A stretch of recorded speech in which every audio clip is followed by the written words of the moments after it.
Então, alunos, voltando, né, a estrutura geológica é dividida em três partes, né? Então, escudos cristalinos, bacias sedimentares e dobramentos modernos. Okay? Os escudos cristalinos, basicamente, né, são, no caso, o formato mais antigo do planeta. Né? Vem desde a era pré-cambriana, né, paleozoica, se formou, né, basicamente nesse período e se consolidou basicamente há 3 bilhões de anos atrás. Né? São rochas magmáticas do magma, né, como o nome diz, e as metamórficas, ou seja, elas acabam sofrendo algum tipo de transformação ao longo, né, desse período, tá ok? E elas são muito desgastadas pela erosão que elas sofrem.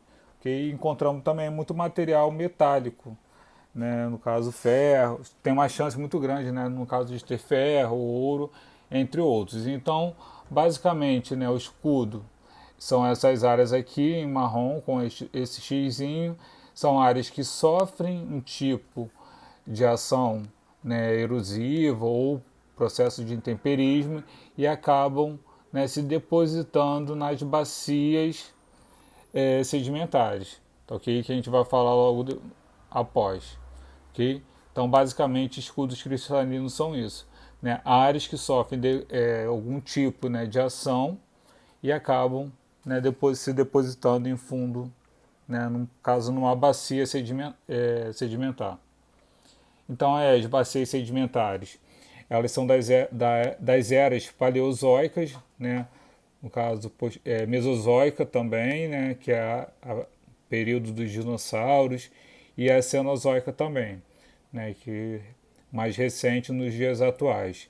Então, encontramos também rochas sedimentares, são rochas erodidas, né, que se esfarelam quando se pega, e é os locais onde encontramos, né, a maior propensão a ter petróleo e carvão mineral. Ok? Então aqui temos, no caso, três exemplos específicos, que é a Bacia Amazônica, da Paraíba e também do Paraná.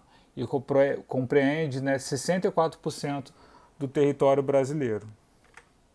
Já os dobramentos modernos, né, surgem, no caso, no final da Mesozoica e Cenozoica, né, é basicamente encontrado perto dos cinturões de orogênicos, onde tem choque de placas tectônicas, e basicamente são onde se formam, né, as grandes cadeias montanhosas, né, dos Andes, dos Alpes, o Himalaia também.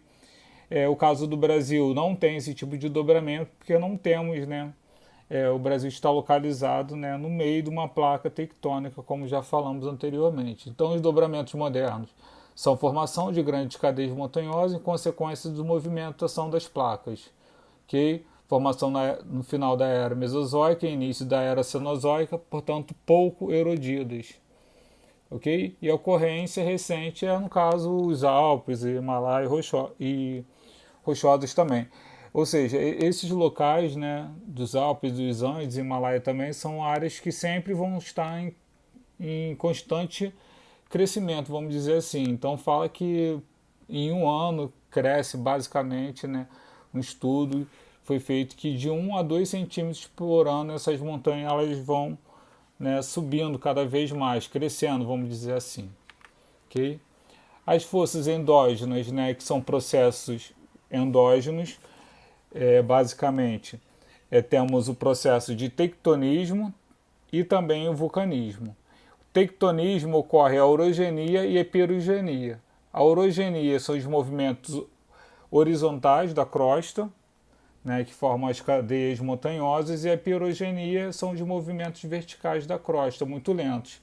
Ou seja, são movimentos que ocorrem, né, basicamente com o terremoto.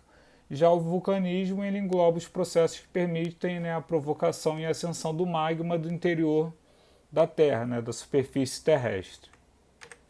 Já as forças exógenas, elas são os agentes externos ou exógenos do relevo, que são os intemperismo físico, químico e biológico, e a erosão também, que é a eólica, marinha, fluvial, pluvial, glacial e antrópica, de onde vamos mostrar os exemplos a seguir.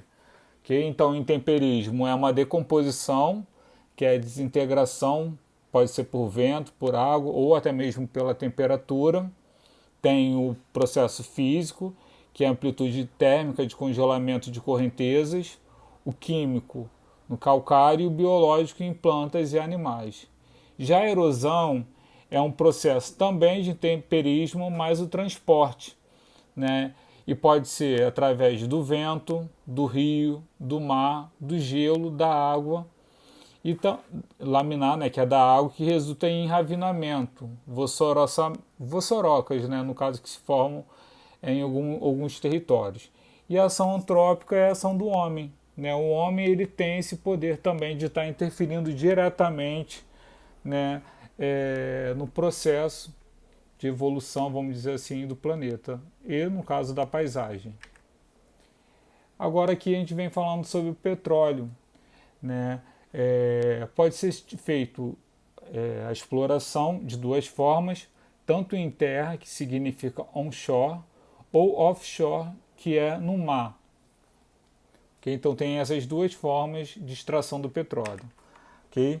E no caso, o petróleo onshore é a exploração realizada no continente. Em terra firme é chamado, né, de onshore. Esse tipo de exploração demanda um custo menor para exploração offshore, pois o investimento e equipamento são menores. Ou seja, você não precisa gastar tanto dinheiro, né, com navios, com estudos, com basicamente, né, equipamentos para chegar até o poço, né, do oceano, né, porque tem que enfrentar essa barreira que é o mar. E algumas áreas são muito, né, fundas, então vai ter que ter um equipamento mais preciso, né, para tirar, no caso, esse petróleo do local.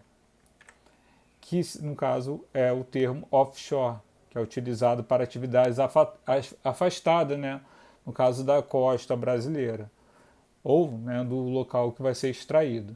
Então, saem alguns critérios geográficos também, porque não é qualquer lugar que você pode fazer exploração. Né? Existe uma conversão aí das Nações Unidas sobre o direito do mar. Então, você tem até uma porção X para poder explorar o mar, né? No caso da qual o país tem direito. Tá, ok? Então, para a realização da exploração e extração de petróleo offshore, são construídas plataformas equipadas com todos os instrumentos que permitem a retirada, né, do petróleo do seu poço. E um local bem específico agora, né, que está tendo uma visão muito grande de empresas transnacionais, é a camada do pré-sal brasileiros, onde já teve, né, um leilão, onde algumas empresas se interessaram em explorar essa área, tá, ok? Mas é uma área muito funda, que vocês podem ver aqui, ó, né, com mais acho que de 7.000 metros, entendeu? Então é bem uma profundidade muito grande mesmo e vai ser, se tem, né, no caso, uma porção grande de petróleo, tá, ok? Então o pré-sal é uma área de reserva petrolífera encontrada sob uma profunda camada de rocha salina, que forma uma das várias camadas rochosas do subsolo no litoral do Brasil. São as mais profundas em que já foi encontrado, né, petróleo em todo o mundo. Então, na área do pré-sal, os poços podem ser entupidos pela espessa camada de sal pastoso. À vista disso, são realizadas perfurações horizontais, a fim de otimizar a exploração. Então, é uma técnica nova que eles já estão utilizando para ter, né, no caso, esse produto, né, chamado de ouro negro. Okay? E aí é, no caso, uma tabela, né, das áreas geológicas, que já tem um vídeo falando sobre isso. Ok? Então, até mais, pessoal.